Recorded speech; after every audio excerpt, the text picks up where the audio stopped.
जय श्याराम। अभी रिसेंटली राहुल गांधी जो कि कांग्रेस के बहुत बड़े नेता हैं, और उनके द्वारा एक इंटरव्यू में बीजेपी और बीजेपी के जो पिछले कुछ कार्य हुए हैं हमारे देश में, बहुत बड़े कार्य, उनके ऊपर कुछ बोला गया। और उन्होंने कहा कि ये सारे जो काम बीजेपी सरकार ने, मोदी सरकार ने किए हैं, ये गलत किए हैं। उसमें उन्होंने जो है नोटबंदी और जीएसटी और भी सारे मुद्दों को जो है गलत बताया। और उसमें उन्होंने एक गवर्नमेंट की जो योजना है जी राम जी, उसके ऊपर बोलते हुए उन्होंने उसका पूरा नाम भी नहीं लिया। जी ग्राम जी बोला उन्होंने, उसको राम नहीं बोला। और वो डायरेक्ट ये बोल रहे हैं कि क्या है, क्या था वो, मैं तो नाम भी नहीं ले पाता हूँ।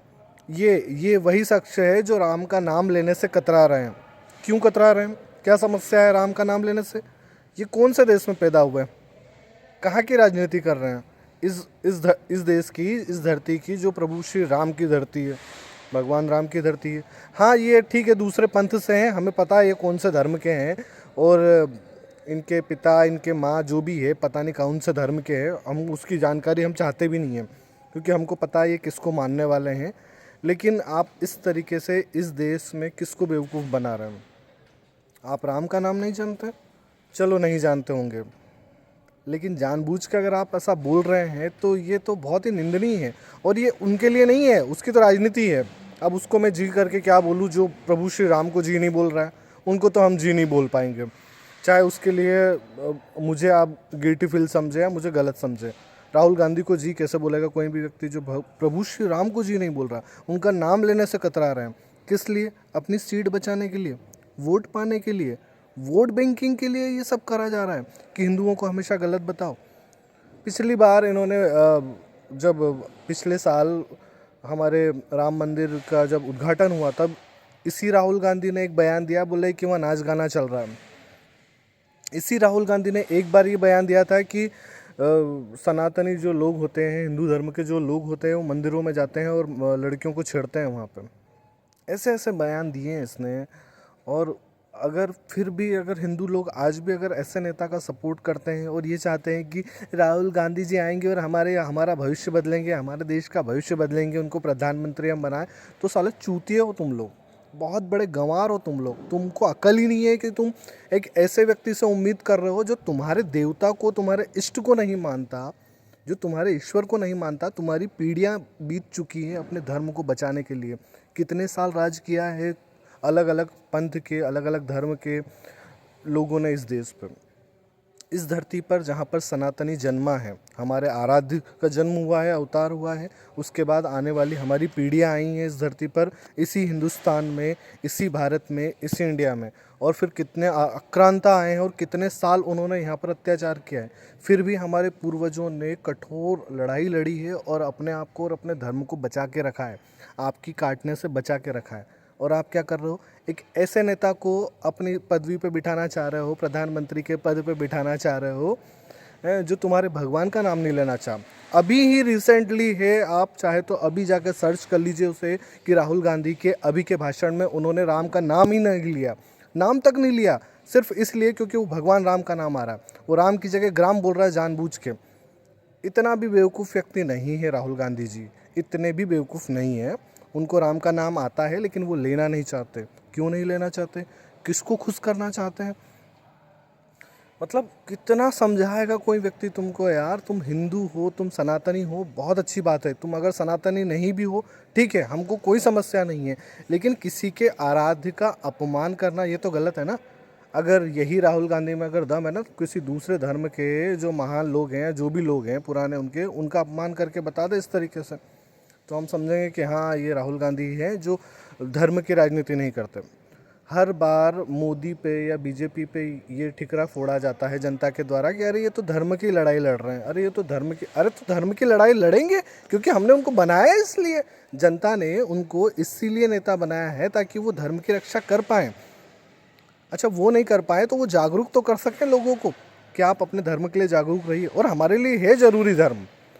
बहुत सारे पढ़े लिखे बोलते हैं अरे तुम कितना पीछे लेके जाओगे इस देश को धर्म की लड़ाई लड़के। अरे कहाँ पीछे लेके जा रहे हैं? धर्म हमारे लिए पहले, धर्म हमारे लिए पहले। और ये तुम उनसे सीखो जो लोग बोलते हैं कि उनके लिए धर्म पहले है। कुछ हैं ऐसे कट्टरपंथी जो अपने धर्म को पहले रखते हैं, और कानून को बाद में रखते हैं। लेकिन हमारे हिंदुओं में ऐसा नहीं है।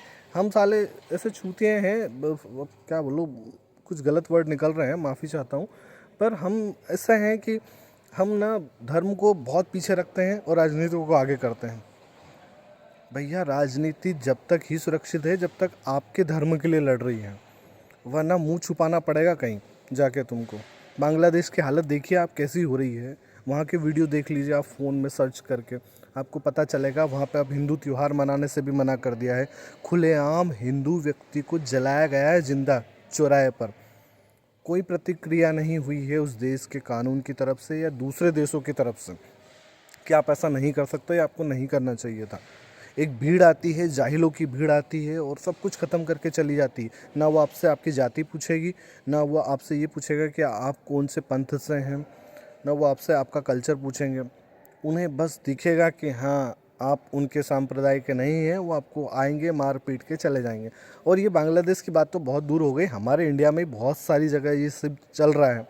अभी रिसेंटली कल ही मध्य प्रदेश के, जो कि हमारे बिल्कुल पास में है, तराना में एक हमला हुआ है, पत्थरबाजी हुई है दो पक्षों में, और उसका मेन कारण भी यही था, सांप्रदायिक। तो क्या चाहते हो आप कि ऐसे झगड़े नहीं हो, इसके लिए चुपचाप बैठे रहें? तो ठीक है, बन जाओ आप भी, भूल जाओ अपने आप को कि आप सनातनी हो, उनके जैसे ही बन जाओ, खाओ झूठा, रहो उनके जैसे ही, धर्म की कोई बात मत करो और जैसा वो बोलते हैं वैसा करते रहो, जिंदा लाश हो जाओ पूरी तरीके से। अगर ऐसा होना चाहते हो, अगर आपको ये पसंद आता है तो थोड़ी सी शर्म करो, ऐसे नेता का विरोध करो जो तुम्हारे आराध्य का विरोध कर रहा है, तुम्हारे भगवान का विरोध कर रहा है, अपमान कर रहा है। हमारे लिए राम से बढ़कर कुछ नहीं है, हमारे लिए राम से बढ़कर कुछ नहीं है, हमारे धर्म से बढ़कर कुछ नहीं है। और असल में हमारे धर्म की अगर ये स्थिति हो रही है हमारे ही देश में, ये अपमान किया जा रहा है बार बार, तो इसका सबसे बड़ा कारण है ना, हम ही लोग हैं। हम ही लोग हैं जो मंदिरों को पीछे रखते हैं, राजनीति को पहले रखते हैं। अपनी रोटियां सेकने के लिए कई सारे हिंदू नेता ऐसे हैं जो इतने अपमान होने के बाद भी उसी नेता का साथ देते हैं। अभी रिसेंटली एक हिंदू सम्मेलन में कांग्रेसी नेता आ गए थे और उस नेता का बहुत विरोध किया, बहुत हिंदुओं ने ही। अरे तुम कांग्रेसी हो, तुम हिंदू सम्मेलन में कैसे जा सकते हो? क्यों भैया, क्या उसके लिए धर्म महत्वपूर्ण नहीं हो सकता क्या? पार्टी है, राजनीति है, राजनीति की जगह है, धर्म तो हमारा पहले है ना। जो भी व्यक्ति संसार में जन्म लेता है ना, सबसे पहले वो सनातनी ही होता है, फिर बाद में उसको तोड़ मरोड़ कर या कुछ क्रियाएं करके उसे दूसरे धर्मों में डाला जाता है। लेकिन जन्म व्यक्ति ये जो सनातन धर्म है इसी में ही लेता है।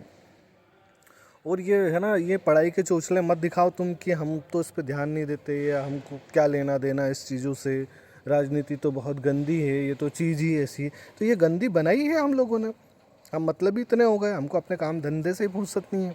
हमको क्या मतलब मंदिर जाने से, हमको क्या मतलब है किसी भी नेता के गलत बोलने से? हमारा काम धंधा चल रहा है, हमको रोटी मिल रही बस।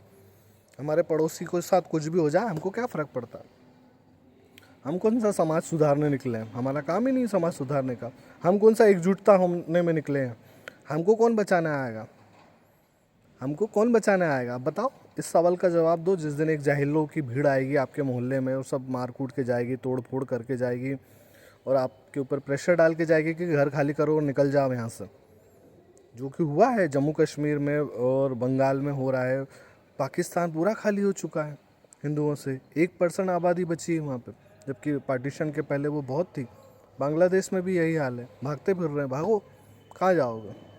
कहाँ जाओगे भाग के? यहाँ भी अगर यही हुआ तो फिर कहाँ जाओगे भाग के? भागने की आदत है हिंदुओं को, भागते रहेंगे। पर ऐसे ही नेता को चुनेंगे वो, ऐसे ही गंवार नेता को चुनेंगे वो, ऐसे ही कायर नेता को चुनेंगे, ऐसे ही सनातन के विरोध करने वाले नेताओं को जरूर चुनने के लिए लड़ेंगे। यहीं भिड़ जाएंगे हमारे मोहल्ले में, हमारे घर के सामने, अपने ही किसी हिंदू भाई से भिड़ जाएंगे बहस करने। अरे राहुल गांधी जी ऐसे हैं, उनकी दादी ने ये किया था, उनके मामा ने ये किया था, उनके चाचा ने ये किया था, उनकी बहन ये कर रही है। क्या कर रहे हैं राहुल गांधी? क्या कर रहे हैं? अपनी राजनीति बनाने के लिए क्या कर रहे हैं? राहुल गांधी की छोड़ो तुम, जिस दिन भी समय मिलेगा नाना जी के यहाँ चले जाएंगे। वो कहाँ के हैं आपको पता ही है, और जाते रहते हैं वो तो छुट्टियाँ मनाने। वो समझो थोड़ा सा इस बात को कि अगर कोई नेता सनातन का या धर्म का या प्रभु श्री राम का या किसी भी देवी देवता का अपमान करता है तो उसका विरोध करो, चाहे आप उसकी पार्टी से हो फिर भी उसका विरोध करो। आप भले ही बीजेपी को सपोर्ट मत करो, आपकी पार्टी नहीं है तो, पर कम से कम उस चीज़ का तो विरोध करो, समझो उस चीज़ को। और यहाँ नहीं तो वहाँ जब आप वोट डालने जाते हो उस समय तो विरोध करके दिखाओ कम से कम कि यार जो धर्म का नहीं वो हमारा क्या ही होगा, तुम्हारा क्या ही होगा जो तुम्हारे धर्म का नहीं है। बहुत गलत बात है और राहुल गांधी जी को इस तरीके से नहीं करना चाहिए, हर बार जो है सनातन का अपमान नहीं करना चाहिए। जय श्री राम।